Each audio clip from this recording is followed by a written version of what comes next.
우리 누가복음 2장 8절에서 14절 말씀인데요. 저와 여러분이 한 절씩 같이 교독하도록 하겠습니다. 그 지역의 목자들이 밤에 밖에서 자기 양떼를 지키더니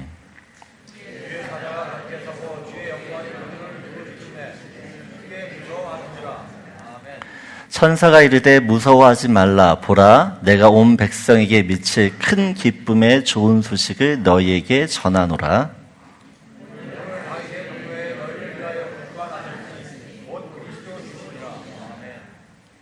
너희가 가서 강보에 쌓여 구유에 누워 있는 아기를 보리니 이것이 너희에게 표적이라 하더니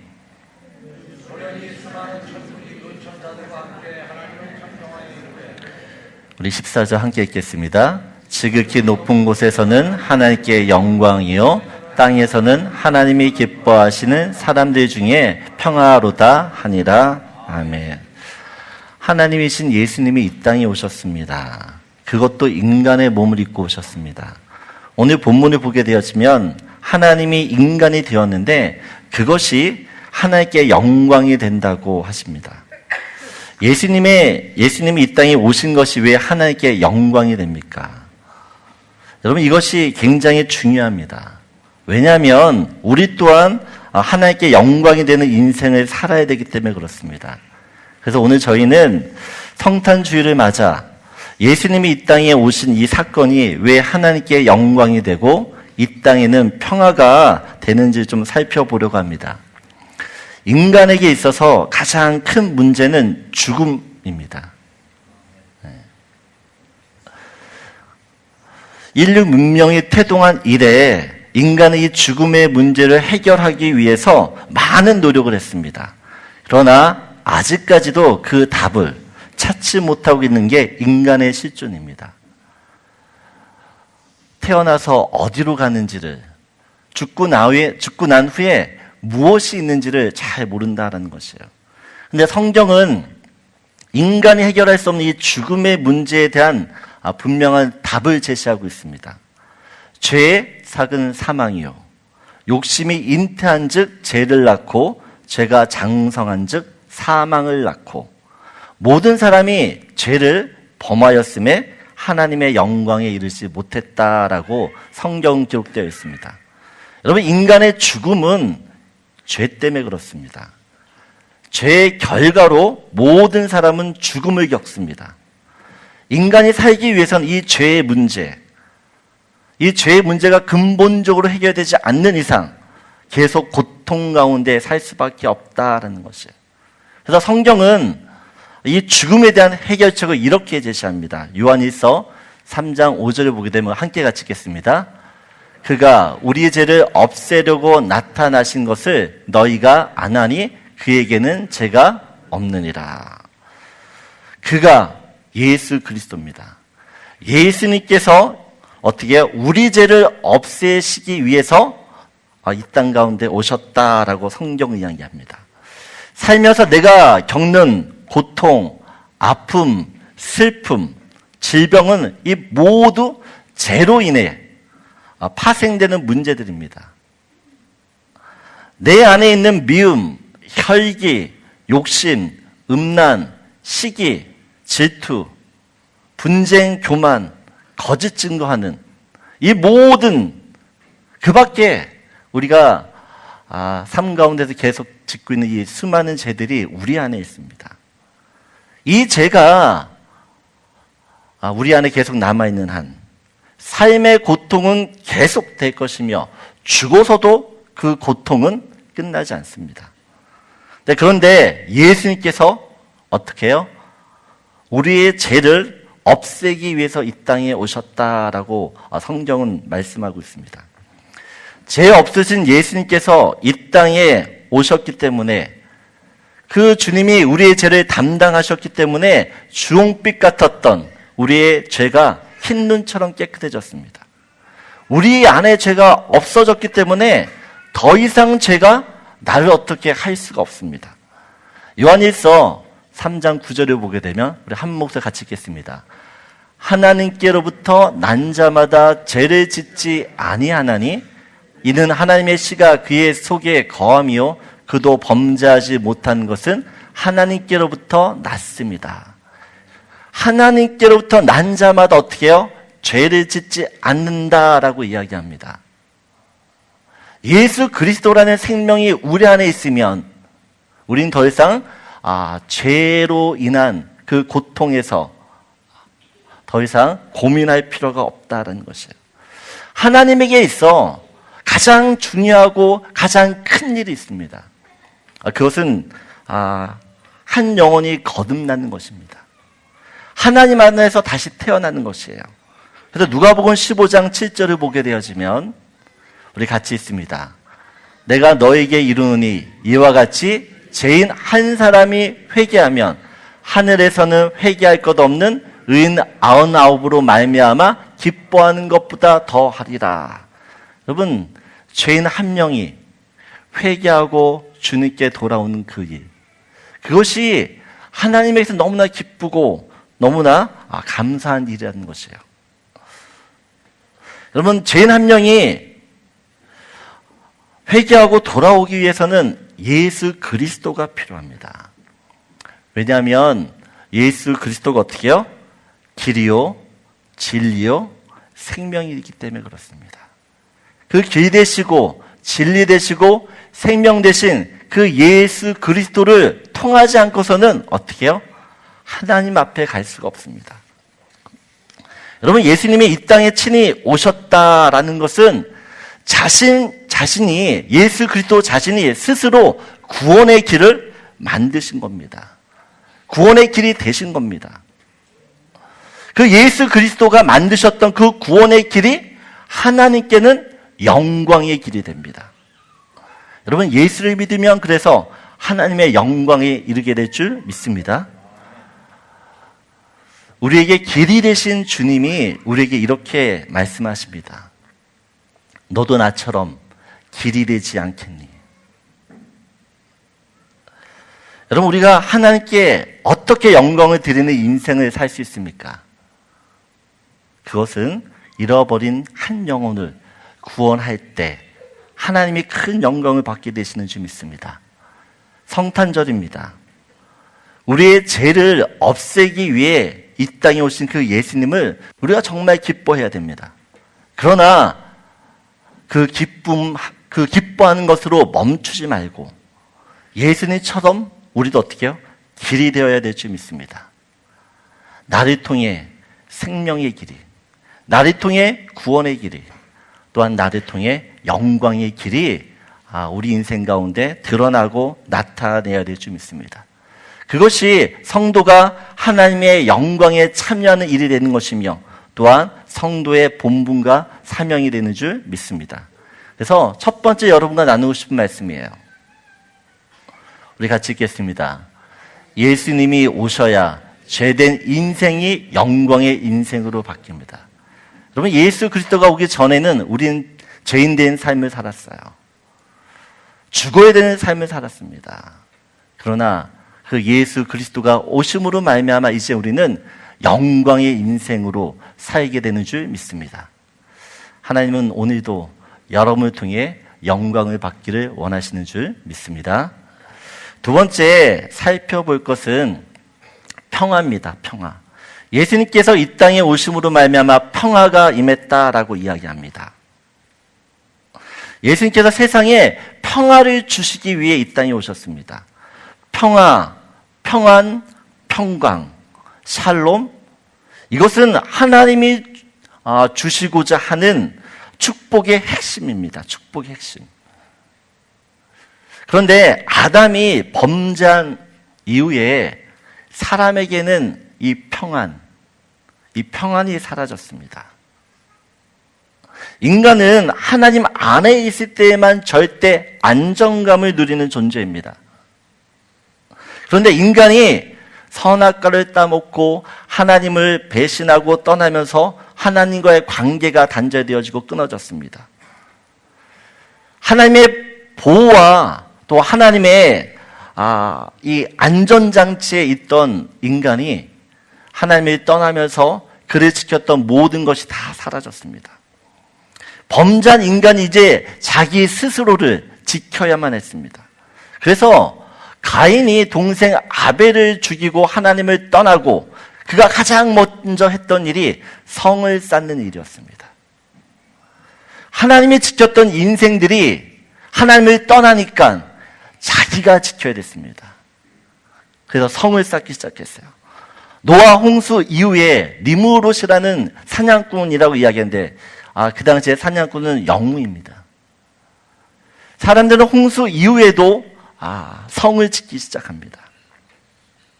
하나님이라는 절대 안정의 울타리가 사라졌기 때문에 인간은 이 불안을 해결하기 위해서 어떻게 해요? 자기의 성을 쌓기 시작했다라는 것이에요. 여러분, 눈에 보이는 성만이 아닙니다. 타락한 인간은 자기 마음속에도 커다란 성을 쌓기 시작했어요. 담을 쌓기 시작했습니다. 그래서 다른 사람이 나한테 들어오지 못하도록, 예수 그리스도도 들어오지 못하도록 담을 쌓기 시작했어요. 그런데 예수님이 이 땅에 오시면서 인간이 쌓아놓았던 그 높은 장벽들을 무너뜨리기 시작했습니다. 먼저는 죄로 원수되었던 하나님과 우리 사이에 막혀있던 장벽을 무너뜨리셨어요. 그리고 만나기만 하면 서로 으르렁거리며 싸우던 옆에 있는 그 지체들과의 장벽도 허무셨어요. 예수님께서 어떻게 이를 가능케 하셨습니까? 에베소서 2장 14절을 보게 되어지면 같이 읽겠습니다. 그는 우리의 화평이시니라 둘로 하나를 만드사 원수된 것 곧 중간에 막힌 담을 자기의 육체로 하시고 라고 이야기했습니다. 여러분, 예수님이 이 땅에 오신 것은 자기의 몸을 내어주시기 위해 오셨습니다. 자기의 몸을 내어주셨다라는 것은 십자가에서 자기의 몸을 찢으셨다라는 것입니다. 그리고 물과 피를 다 쏟으셔야만 했습니다. 자신의 몸을 찢고 자기 몸에 물과 피를 쏟으셔야지만 하나님과의 장벽과 인간과 인간 사이의 장벽과 또한 인간과의 자연 사이에 막혀있던 모든 장벽들이 허물어지기 때문에 그렇습니다. 그럼 평화는 그냥 이루어진 것이 아닙니다. 십자가의 죽음이라는 이 십자가의 사건을 통해서 또한 그 커다란 희생이 있기 때문에 우리 안에 어떻게 해요? 평화가 이루어지는 것이에요. 여러분, 예수 그리스도가 이루신 이 평화를 우리가 지키어 살아야 되는데 어떻게 지킬 수 있습니까?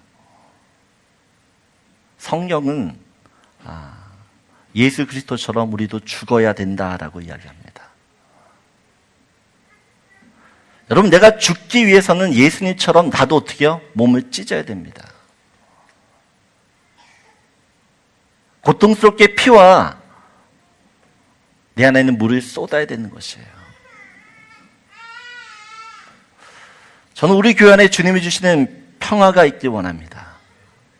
근데 여러분, 평화는 그냥 이루어지는 것이 아니에요. 목사인 저부터 어떻게 해요? 고통스럽지만 제 몸을 찢어야 되는 것이에요. 희생해야 되는 것이에요. 감내해야 되는 겁니다. 죽으면서도 어떻게 해요? 억울해하지 않아야 되는 것이에요. 왜 나만? 슬퍼하지 말아야 되는 것입니다. 여러분, 그런 피 흘림 때문에 어떻게 해요? 이 땅에 평화가 이루어진 것이에요. 여러분, 국가 간의 전쟁도 어느 한쪽이 전쟁에서 승리해야지만 끝이 나고 평화가 옵니다. 희생이 없는, 싸움이 없이는 승리가 없어요. 예수님이 이 땅에 평화를 가져다 주셨다라는 것은 피를 흘리시고 죽기까지 전쟁에서 싸워서 승리했기 때문인지 믿습니다. 요한복음 3장 8절을 보게 되어지면 우리 같이 읽겠습니다. 죄를 짓는 자는 마귀에게 속하니 마귀는 처음부터 범죄함이라. 하나님의 아들이 나타나신 것은 마귀의 일을 멸하려 하십니다. 여러분, 예수님이 이 땅에 오셔서 하신 일, 마귀의 일을 멸하시기 위해 오셨습니다. 마귀들과 사단과 싸우시기 오셨어요. 어떻게 싸우십니까?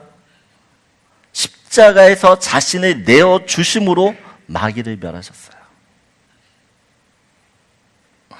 모든 죄와의 전쟁에서 어떻게 해요? 자기를 죽이심으로 승리하셨어요.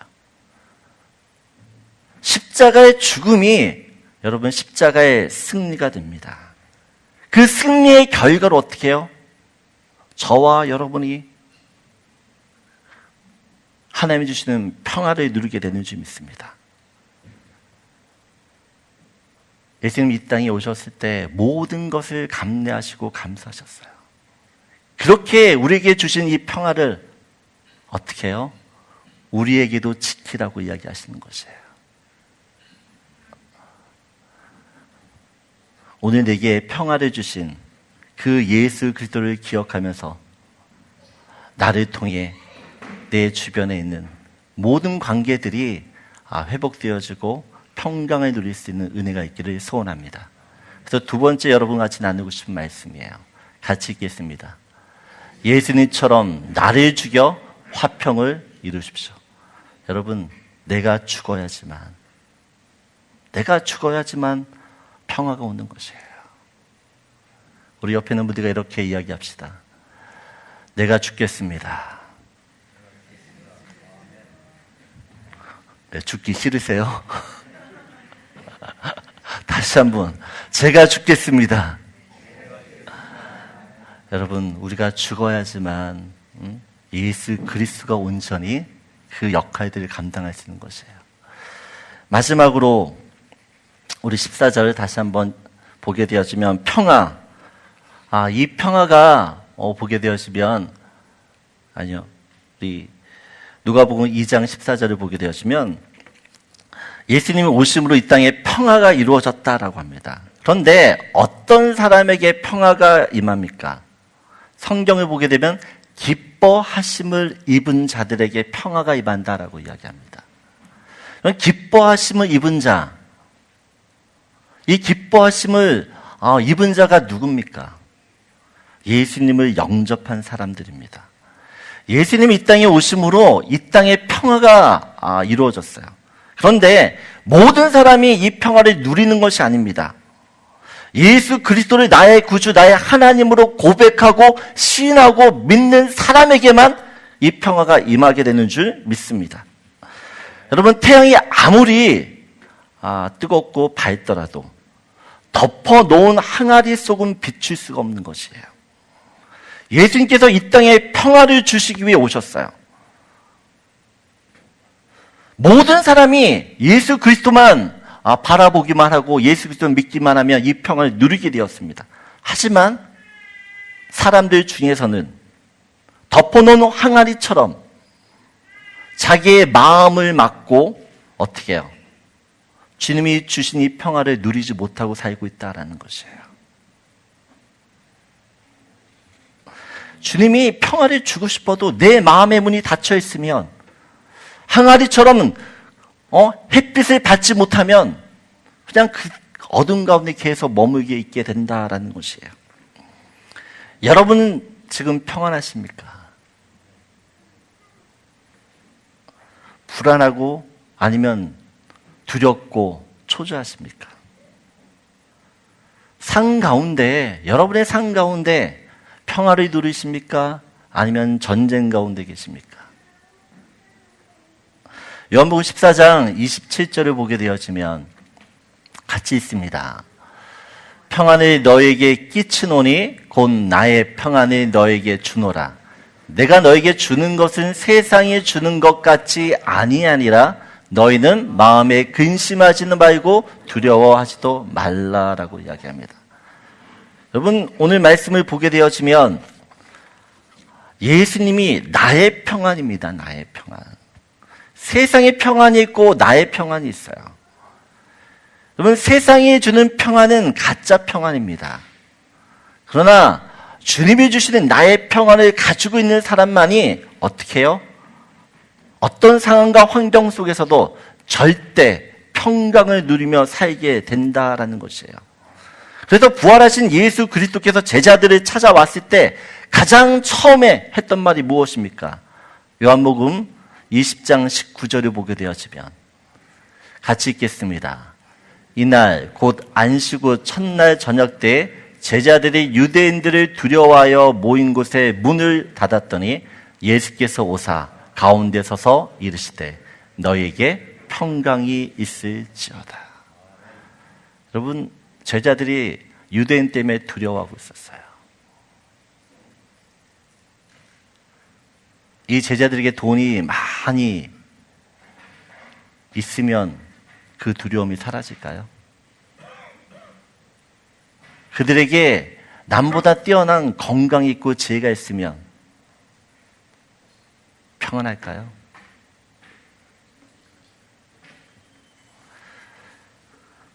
그럼 베드로가 내일이면 처형당할 그런 상황에 놓여 있었습니다. 근데 밤에 천사가 찾아와서 어떻게 해요? 곤히 자고 있는 베드로를 걷어찹니다. 내일 죽어야 될 사람이에요. 그런데 아주 편안하게 잠을 자고 있습니다.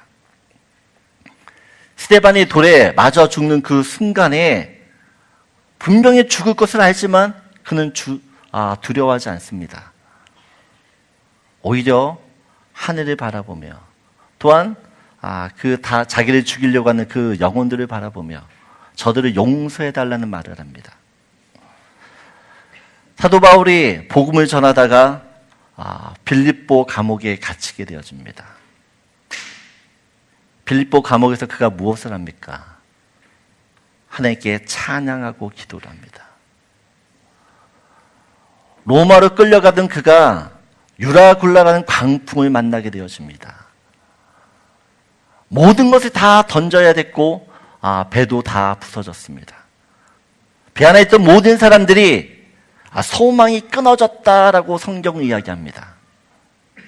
그때 하나님께서 주의 사자가 사도 바울에게 이야기합니다. 안심하라.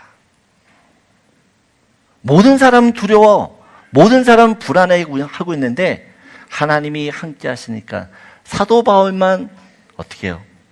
평안할 수 있다라는 것이에요.